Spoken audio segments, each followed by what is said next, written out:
Hello, and thank you for coming and supporting this wonderful course. My name is Lucinde.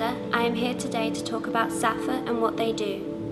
SSAFA are trained volunteers that give help to many service and ex-service men and women and their families, giving them lifelong support, emotional help when needed. They recognise that it is often the little things which make the most difference. For example, let me tell you about a family I know that needed SSAFA's help. Private Brian, the father, was a service personnel.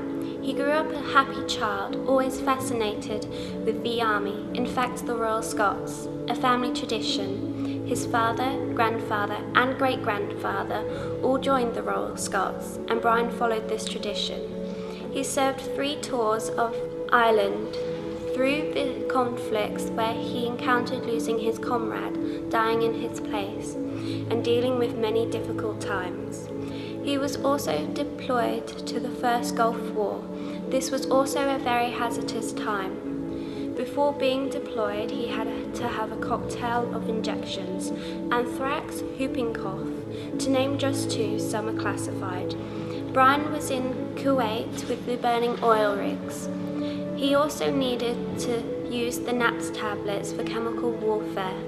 He was a frontline soldier, where he witnessed many terrible things.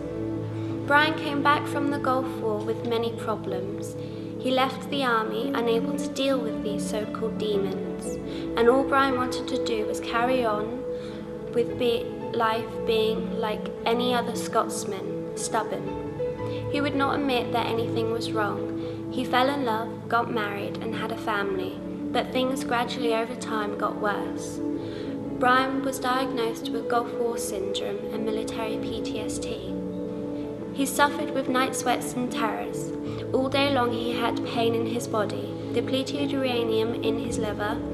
He was a very ill man. Through this time his wife stood by him. She would never give up, even though Brian suffered with angry outbursts, confusion, banging his head off the walls and crying in his mother-in-law's lap. He still tried to carry on, and unfortunately Brian had a heart attack and had to have a quadruple bypass. The only home they had was a caravan, nothing else. They needed help fast. SSAFA stepped in. A week before Brian's operation, the family got a house, a modest house. SSAFA guided them through everything, supporting them through everything, even though they had to use a food bank. SSAFA were there every step of the way. SSAFA furnished the house by contacting Brian's regiment, the Royal Scots, to carpet the house. For Brian this was very emotional, and to this day still remembers this kind gesture. Many others helped with the washing machine, dryer and cooker, and much more.